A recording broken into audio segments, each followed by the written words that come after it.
Well, hello and welcome to this English lesson at the airport. I'm currently standing in Terminal 3 at Toronto Pearson International Airport, and I'm here today because I want to make an English lesson for you about the words and phrases we use when we're at the airport. And I've already used the first word that I want to teach you, the word terminal. A terminal is a large building, and inside the building there are people getting ready to get on planes, and there's also people getting off of planes. Outside of the terminal, there are a lot of airplanes parked, getting ready either to have people come on board or for people to get off. So a terminal, a large building at an airport with lots of airplanes on the outside and lots of people on the inside.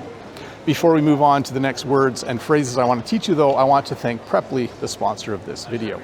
If you're looking for someone to help improve your English speaking, Preply is a great place to find someone to help you do just that. And if you use the link in the description below today, you'll get 50% off your first lesson. So this large building behind me is called a parking garage. When you drive to the airport, you need to find a place to park your car, and this is where you would park it. If, however, you're learning English in the UK, you might call this a car park or a multi-story car park. But here in North America, we just call this the parking garage. So there are two verbs I want to teach you that we often use when we're talking about the airport, and those are the verbs to drop off and to pick up. If you know someone who is going to go on a flight, you might need to drop them off at the airport. You might need to drive your car to the airport so that they can catch their flight. And then when they return, you might need to pick them up. You might need to go back to the airport with your car, and then when they get off the plane, they get in your car. You need to pick them up. So, why do you come to the airport? You come to the airport to take a flight. Flight is the word we use to describe a trip on a plane. Maybe you're taking a flight to Florida, maybe you're taking a flight to Paris. So there are two main areas in every airport. There's the arrivals area. The arrivals area is where people arrive on airplanes at the airport. There's also the departures area. The departures area is the area in the airport where people go when they need to get on their plane, when they need to board their plane. So there's two areas in the airport: the arrivals area where people arrive, and the departures area where people go when they're ready to go on their flight. So there are two types of boards that you can find at an airport. The first type of board is called a departures board. On the departures board, you can find your flight and then see if it is on time. If it is on time, that means it's going to leave at the time they said it was going to leave. It might say that your flight is boarding, in which case you probably should run because people are getting on the plane right now. It might also say your flight is delayed, which means it will leave at a later time, or it might say that your flight is canceled, which means that it's not going to leave at all. And then of course there's the arrivals board, which is the same thing, and it simply lists the flights that are arriving. So two types of boards: the departures board and the arrivals board. So there are two verbs that we use when we talk about getting on a plane and getting off a plane. We will often use the verb to board. It's time to board the plane, which means it's time to get on the plane. The other verb is the verb to deplane, and sometimes we use an older verb to disembark. That means to get off the plane. So when you need to get on the plane, they'll say it's time to board. It's time to get on the plane. And if you're sitting on the plane, they might say it's time to deplane. It's time to get off the plane. Before we continue with this English lesson, I do want to stop and once again thank Preply, the sponsor of this video. If you're traveling, if you're going somewhere where you'll need to speak English, you might want to improve your English before you go.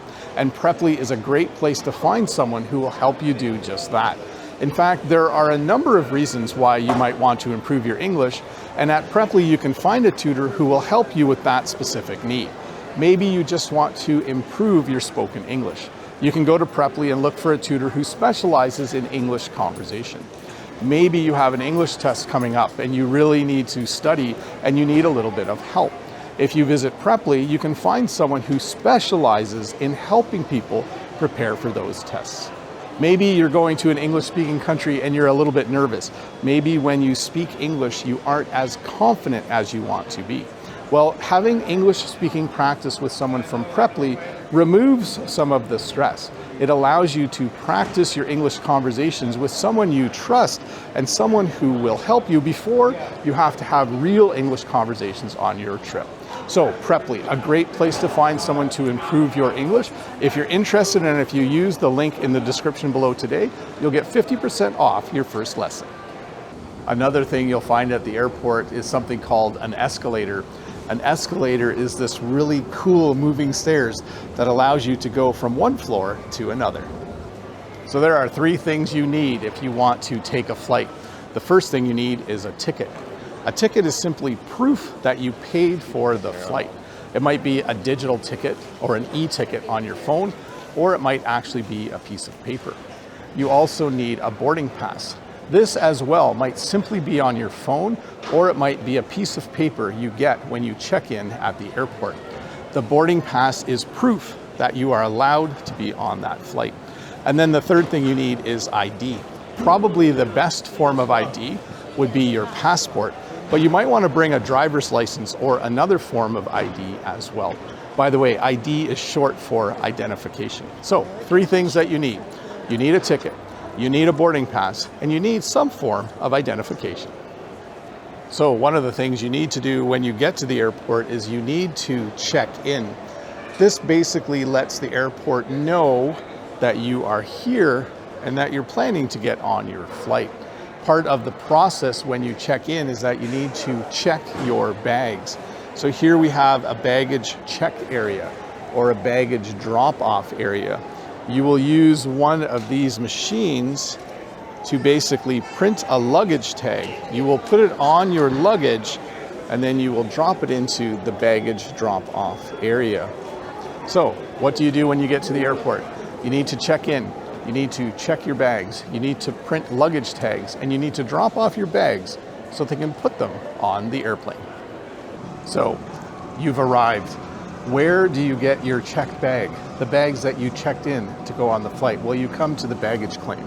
The baggage claim is the area of the airport where all of your luggage will come when they unload the plane. So you check your bag before you go on a flight, and then when you arrive, you go to the baggage claim to get your baggage back.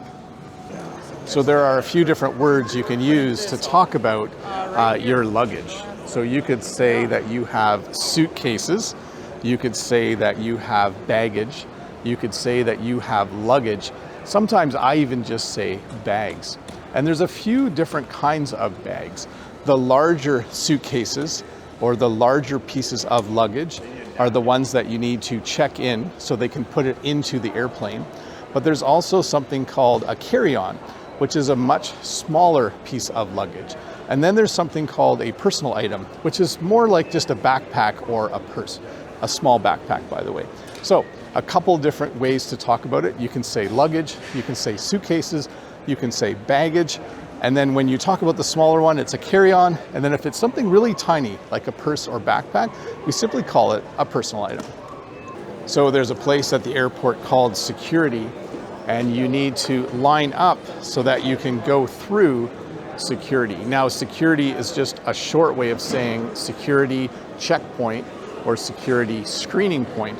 And it's the place at the airport where they look inside your carry-on bags and your personal items to make sure everything inside is safe. And then the 2 verbs that I use. To line up means to stand with other people and wait so that you can see the security people and they can check your bag. And then the process of going from one side to the other, we use the verb to go through. So at the airport, you need to line up so that you can go through security so that you can get on the plane. So at the airport, every place where a plane is parked is attached to a gate to the terminal. And so when you go to the airport, you have to figure out which gate you need to go to in order to get on your plane. So this area has gates B and C. So if your flight was leaving from gate B2, you would come to this area and you would go to that gate, which is basically the area from which you can directly board the plane. Well, thank you so much for watching this English lesson at the airport. I hope you were able to learn some new English words and phrases that you can use in your next English conversation. And maybe that English conversation will be with a tutor from Preply. I do want to thank Preply for sponsoring this video. If you are looking for someone to help you prepare for an English test, get ready to go on a trip to an English-speaking country, or to just help you improve your English abilities, Preply is a great place to find someone. And if you use the link in the description below, you'll get 50% off your first lesson. Thanks again for watching. Don't forget to click that red subscribe button, give me a thumbs up, leave a comment, and I'll see you next week with another English lesson. Bye.